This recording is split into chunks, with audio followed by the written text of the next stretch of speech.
Primate, gå hen. Gå hen. Yes.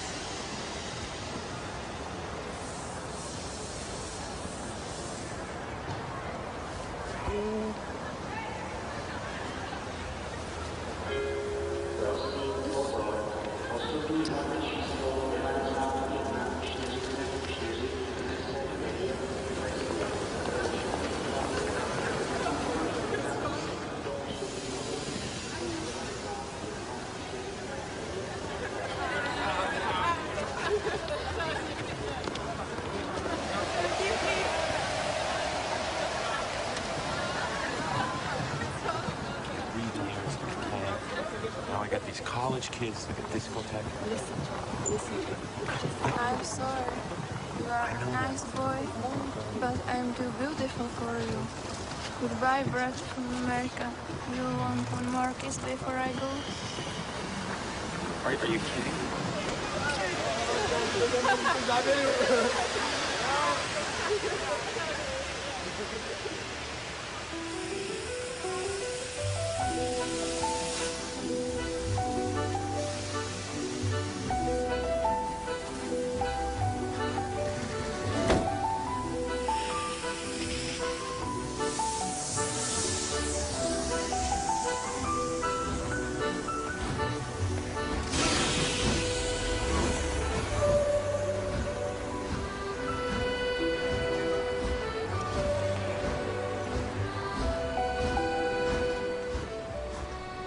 I'm here tonight to tell you about a father who loved his son and a son who loved his dad. The way this story is going to unfold for you, it's a little bit different because I want to bring it to now. You see, a dad would go home and he would go by the school, and every now and then he would pick up his son and say, "Son, why don't you go to work with me?" The boy loved that. And when his dad would just come and pick him up, he was the happiest boy ever. He knew that he would get to spend the afternoon with his father at work, and he would get his coat and they would walk, and he would bring hot chocolate for his son, for it's really cold, and they would go through. But this boy was different. This boy would see things. This boy wasn't normal. And when they were walking one afternoon going to where dad worked, this boy would notice things that other people wouldn't notice. He see things other people wouldn't see. He sees a man in a bathrobe in the middle of the street who's yelling at a second-story window. He sees a woman who's very angry at him and doesn't really want to hear what he says. This boy, as the rest of the world hustles by, he slows down. He sees the hurt and the pain. He sees the anguish and the sorrow. He sees the window close and a desperate man trying to get his life out. What he did doesn't matter. That he hurting is all that matters. And this boy would see these things. His father rushes and gets him by the hand and says, "Let's go. We'll be late." He would stop and look one more time. Can I stop his pain? Can I stop her hurt? But the boy loved his father. They would go and they would catch the trolley. I think that's what you call it here. We call it a tram. Yeah, I don't know the words. But he would get on there with his dad, and the boy would just notice people. He would look. And that day, one particular, he noticed something as he got on the train. To explain something, as you can hear, there's a train coming, and I got to get through this before the train gets here. He saw a man, he saw a woman. He saw that the man seemed very happy and the woman seemed very sad, and he couldn't understand why they could be together and one be happy and the other be sad. He couldn't understand that, but the little boy knew that there was something wrong. He had this feeling, this instinct that was amazing, how he cared for other people, but he loved none other than his father. He knew his daddy loved him, and as he watched the world and their hurt and their pain, he knew that he would always have a father. But even notice this, I need you to understand as you hear this story and get involved in the life of this man and his son, I need you to notice that there's no mom. As they walked through the woods, the boy would say to his father, Dad, what will I do when I grow up? What will I get to do? Will I get a cool job like yours? How will I work? He said, I don't know, but I want to change the world. I want to do something great. I want to do something wonderful. I want to help people. I want to do something that can change the lives of anyone. I just want to be that great. I just want to do something good. And as he walked with his dad would say, son, you will be great. You will be awesome. You will change the world. Your life is going to be incredible. But there was a train coming. There's always a train coming. The train is called life. We're all on the train of life, just riding. Whether we realize the truth or not, whether we realize what's happening or not, we're all on that same train tonight. Only God has saw it fit for us to be in the same room, in the same car, for such a time as this. When they get to the edge of the train track, he could see where his father worked. You see the bridge? That's what his dad did. You see, the bridge was very, very important. Boats needed to come to the harbor to get off their goods so they could make money. But trains were coming with people going from one town to the next. Not many cars in Europe, so they couldn't use a lot of that. So many people, not enough roads, so everybody used that train to get from the town to town to get to work and to get home. And one day the train was coming by. What you have to understand is that boy loved going to work with his dad. He would stay right by the river's edge, and he would do what he loved to do the most. Let me explain that. He loved to fish. Anybody like to fish here? Oh, all the guys go, The dad looks at his boy and he says, son, now remember the rules. You got to stay right here because I can see you from the window right here. Don't get out of the sight of this window because you got to stay there so I know you're safe. Catch you something good to eat. But as you can hear, the train's coming. The father's job was cool. If I wasn't a preacher, I wouldn't mind doing that. Get to work. Get grease on you. Even if you didn't have to, you just squirt it on you like you feel like you did something. That's what I would do. There was a boat coming in the harbor. Timing is very essential. I'll go ahead and give you the key. The key is this. There's always a light. Everybody say light. Say it again. One more time. There's a light that the train conductor needs to see. If that light is green, he can go. If it's red, he must stop. You see, God has given us road signs in our life that we must read. Lines that tell us to go and lines that tell us to stop. Whether we read those and believe them or not is up to us. That's why some of you have fallen and you cannot get up. But tonight, that's why I'm here.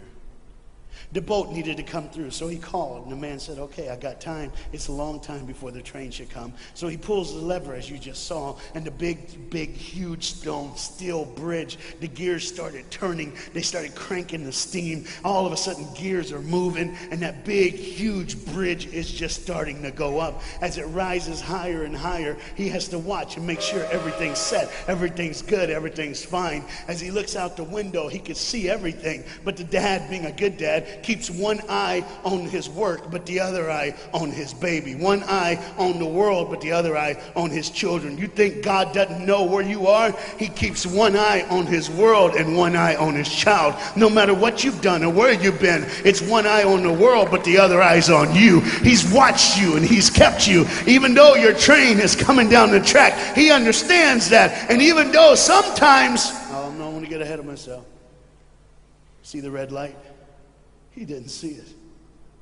So many times we don't see the red light. See, to just say the train was early. The boy can hear and see the steam. And he looks and says, Daddy, the train. Daddy, the train's early. Daddy, you got a daddy. Hey, Daddy, the train.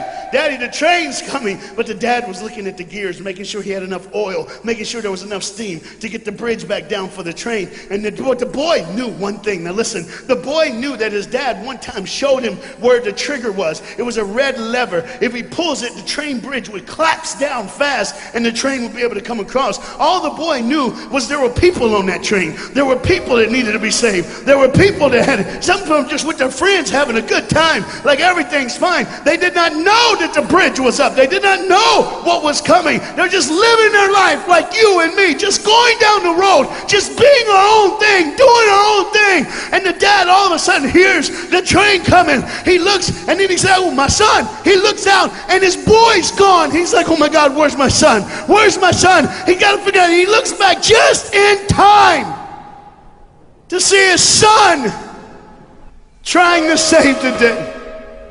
All he had to do was pull that lever. He reaches in to pull it, and the boy pulls too far, and he falls in the hole. Now it's on the Father, and God the Father, did you hear me? God the Father has to make a choice. It's his now. Do I save my son, or do I save the world? But they don't even know. They don't even know. The greatest decision of his life. He can blame it on them not seeing the red light. He can blame it doesn't matter anymore. Pull the lever, save the world. Leave it up, save your son. For God so loved the world that he gave his only son.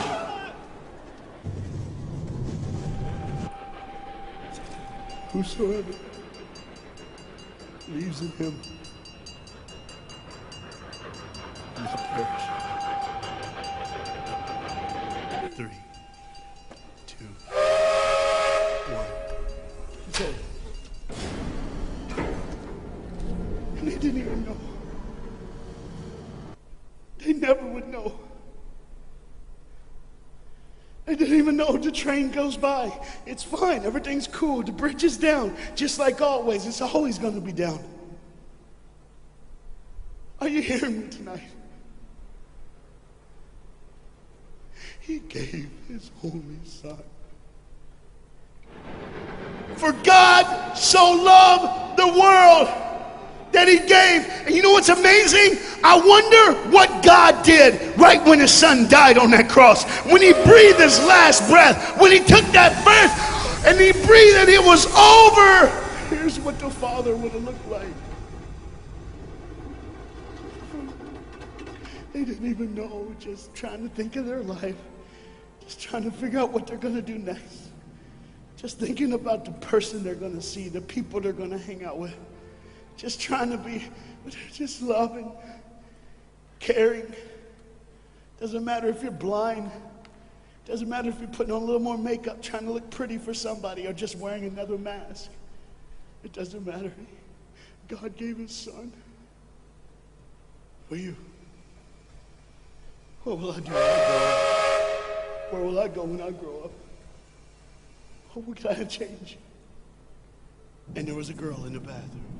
On the train, liquefying her heroin to shoot up one more time. He died for her. He died for her. But in one moment, are you listening? In one moment, the Bible says everybody gets a chance. In one moment to see the look of the Father when he knows when you realize what he did for you, when you realize the sacrifice, when you realize he let his son die so that can live, when you realize what he did, no matter what you're doing, no matter where you're at in this life, no matter what you're a part of, you gotta stop. You gotta stop. Even if it's for 1 second and think, my God, he did it for me.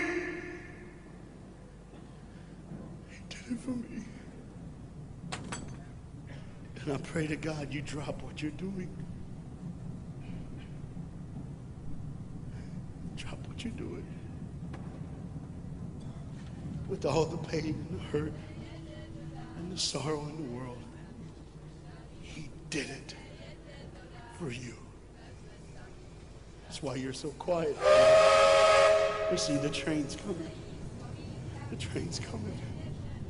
Everybody has things, you have ways of I don't want to do that. I don't want to, but why do I keep doing it? Even Paul said, why do I do? My flesh tells me, and I do what I know is wrong, and I don't do what I know is right. You got to understand tonight, the fight is on, and we can win. We become more than conquerors through Jesus Christ. And I'm not preaching just for me, I'm preaching on behalf of you. But what you got to understand is, there had to be a moment in those 3 days when Jesus died on a Friday and rose again on a Sunday. There had to be this moment. Go ahead, look at the screen. When it was just God and his baby and his son.